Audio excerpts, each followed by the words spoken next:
It may be a Saturday in July, the rain may be pouring, but it's All-Ireland hurling semi-final day and this fixture between Clare and Galway promises not to disappoint.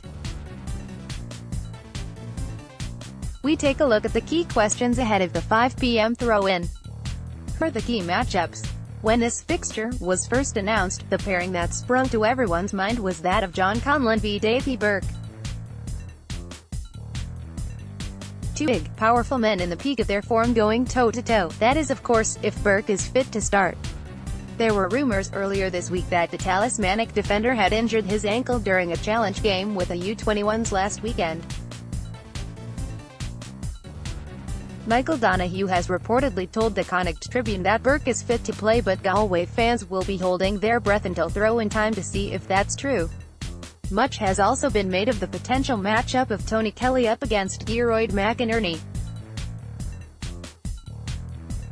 But the Galway man is notorious for remaining in his centre-back position, and so if Tony Kelly is tempted to roam and try and lure him away to open up space, it's more likely that Padraig Mannion will be tasked with following the Ballia man around. How will Clare fare on their return to Croke Park? It's hard to believe, but today marks the first time a Clare team have been in Croke Park since they won the All-Ireland final in 2013.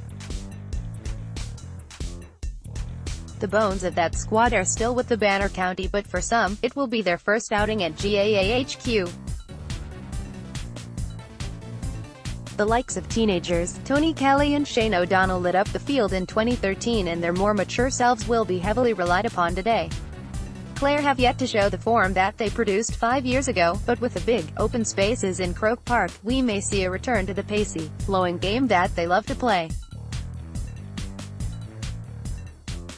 Who has the stronger bench? The threat posed by Galway's bench has been well publicised. They have some real game-changers in reserve in the likes of Jason Flynn and Niall Burke, who returns to the bench with Conor Cooney reinstated in the starting 15. But the bench might be an area where Clare have the advantage. They've been given a big boost with the return of Aaron Shanager to the bench. Shanager suffered a cruciate knee injury before Clare travelled to Boston for the Fenway Classic back in November, and the young forward will add another string to the bow of the Clare attack.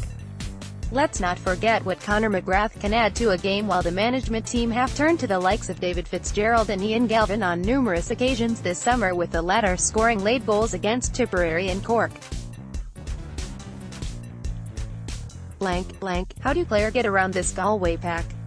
Former Cork hurler and selector, Diarmuid "The Rock" O'Sullivan spoke this week of the need for Clare to keep Galway moving. They haven't got the players to match them for size or physicality, with the average height of the Galway team standing at 6'1". But, as The Rock pointed out, Clare are a more athletic and quick side who can use that to their advantage. We've seen teams trying to go toe-to-toe with them physicality-wise, match them man for man, and I don't think it's the way to play them. Clare's team in 2013 had an average height of 5'10", and this Galway team is averaging 6'1", so you get the ball to ground, you move them, you turn them, you keep twisting them. Who will take that step closer to the Liam McCarthy Cup? This isn't going to be as clear-cut as some are predicting. On paper, this looks to be a ferocious and relentless battle between two determined counties. These two counties border each other, their fans are neighbours. There will be no love lost or punches held once the teams cross the white line this evening. Nothing in hurling is ever certain. A game can turn with one puck of the ball, in a split second.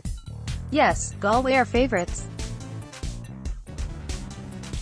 They are experienced, driven and confident. But that also means that all of the pressure lies on their shoulders to complete the 2 in a row. We saw how they almost buckled when Kilkenny came flying back at them in the Leinster final replay. How will they cope if a similar scenario happens today? Tickets are on sale for the 148th Open at Royal Portrush, Northern Ireland, with members of the One Club guaranteed first access to tickets. Join today and purchase your tickets. Get even closer to the Open. Join the One Club today.